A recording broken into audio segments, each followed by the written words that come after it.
Welcome to mega 9 TV. రాజకీయాల్లో శత్రువులు ఎప్పుడూ ఎదురుగా ఉండరు. కొన్నిసార్లు మన పక్కనే కూర్చొని వెన్నుపోటు పొడుస్తూ ఉంటారు.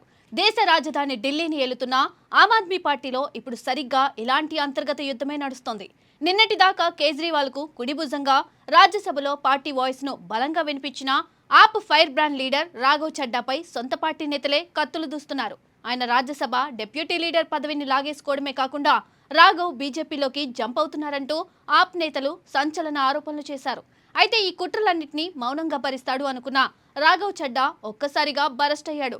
తనపై ఆప్ నేతలు చేస్తున్న విమర్శలకు రాఘవ్ బాలీవుడ్ మూవీ దురంధర్ స్టైల్లో మాస్ డైలాగ్తో స్ట్రాంగ్ కౌంటర్ ఇచ్చారు. నేను గాయపడ్డాను, నా జోలికి వస్తే డేంజర్ అంటూ ఓ వీడియోతో సొంత పార్టీకే ఓపెన్ వార్నింగ్ ఇచ్చారు. రాఘవ్ చడ్డా రిలీజ్ చేసిన ఈ సంచలన వీడియో ఇప్పుడు ఓ రేంజ్లో వైరల్ అవుతోంది.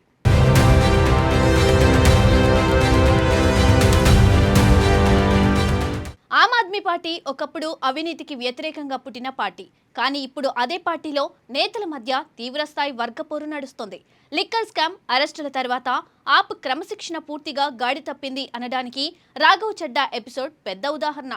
రాజ్యసభ డిప్యూటీ లీడర్ పదవి నుండి రాఘవ్ను తప్పించిన తర్వాత ఆప్ ముఖ్య నేతలు ఆయనపై మూకుమ్మడి దాడి మొదలుపెట్టారు. రాఘవ్ బీజేపీతో కుమ్మక్కయ్యాడు, బీజేపీకి వ్యతిరేకంగా మాట్లాడడం లేదు అంటూ ఆతిషి, సౌరవ్ భరద్వాజ్ లాంటి వాళ్ళు ఓపెన్ గానే ఆరోపించారు.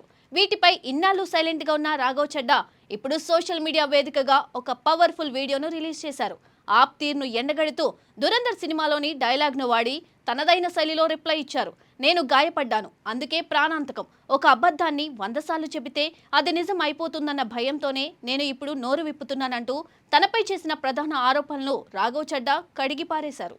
రాఘవ్ చడ్డా తన వీడియోలో ముందుగా పార్లమెంట్ వాకౌట్ ఇష్యూపై స్పందించారు. ప్రతిపక్షాలు పార్లమెంటు నుండి వాకౌట్ చేసిన సమయంలో రాఘవ్ చడ్డా మాత్రం సభలో కూర్చొని బీజేపీకి సపోర్ట్ చేశారని ఆప్ నేతలు ఆరోపించారు. ఇదొక పచ్చి అబద్ధమని చడ్డా కొట్టిపారేశారు.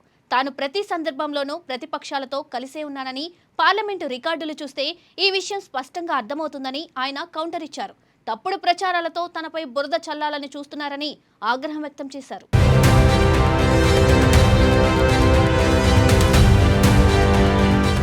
ఇక రాఘవ్ చడ్డా ప్రస్తావించిన రెండో ఆరోపణ ఎన్నికల సంఘం ప్రధాన కమిషనర్పై ప్రవేశపెట్టాలనుకున్న అభిశంసన తీర్మానం గురించి.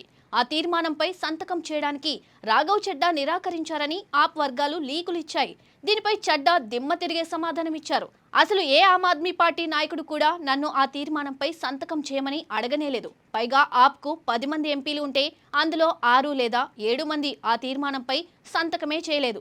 ఆ విషయం ఎందుకు దాస్తున్నారని రాఘవ్ చడ్డా నిలదీయడంతో ఆప్ నేతలకే మైండ్ బ్లాక్ అయింది. और आम आदमी पार्टी के राज्यसभा में कुल 10 सांसद हैं, जिनमें से 6 या 7 सांसदों ने इस मोशन पर खुद ही साइन नहीं किया. तो भला इसमें मेरी क्या गलती? खाली सारा दोष मुझ पर ही क्यों मढ़ा जा रहा है? और इस मोशन के लिए राज्यसभा में कुल 50 सिग्नेचर चाहिए होते हैं, यानी कि 105 विपक्षी सांसदों में से मात्र 50 सिग्नेचर से ये याचिका पूरी हो जाती. तो इतना शोर क्यों? రాఘవ్ చడ్డా పనికి మాలిన విషయాలను లేవనెత్తుతున్నారని, బీజేపీకి వ్యతిరేకంగా పోరాడడం లేదని సౌరవ్ భరద్వాజ్ చేసిన కామెంట్స్ పై రాఘవ్ గట్టిగానే రియాక్ట్ అయ్యారు. తాను కేవలం గొడవ చేయడానికి, అల్లరి చేయడానికి పార్లమెంటుకు వెళ్లలేదని చడ్డా స్పష్టం చేశారు. పంజాబ్ ప్రజలు తమ సమస్యలు లేవనెత్తడానికే తనను సభకు పంపారని గుర్తు చేశారు. ఈ కుట్రలన్నింటినీ ఉద్దేశించే నేను మాట్లాడకూడదు అనుకున్నాను, కానీ నేను గాయపడ్డాను, అందుకే ఇప్పుడు ప్రాణాంతకంగా మారాను అంటూ దురంధర్ సినిమాలోని డైలాగ్తో ఆప్ అధిష్టానానికి తనను టార్గెట్ చేసిన వారికి రాఘవ్ ఒక ఓపెన్ వార్నింగ్ ఇచ్చారు. अंत में मैं बस इतना कहना चाहता हूं कि जो लोग आज मुझ पर आरोप लगा रहे हैं, झूठे आरोप लगा रहे हैं कि हर झूठ को बेनकाब किया जाएगा और हर सवाल का जवाब दिया जाएगा, क्योंकि मैं घायल हूं, इसीलिए घातक हूं. जय हिंद. రాఘవ్ రిలీజ్ చేసిన ఈ వీడియో ఆమ్ ఆద్మీ పార్టీలో పెద్ద భూకంపమే సృష్టిస్తోంది. రాఘవ్ వాదనలు వింటుంటే కావాలనే ఒక వర్గం నాయకులు ఆయన్ని పార్టీ నుండి బయటకు పంపించడానికి కుట్రలు చేస్తున్నట్లు స్పష్టంగా అర్థమవుతుంది. గాయపడ్డాను, అందుకే డేంజర్ అని రాఘవ్ అన్నారంటే ఆయన సైలెంట్ గా వెళ్లిపోయే రకం కాదని, తనను టార్గెట్ చేసిన వాళ్ళ బండారం బయట పెట్టేందుకు రెడీ అయ్యారని రాజకీయ విశ్లేషకులు భావిస్తున్నారు.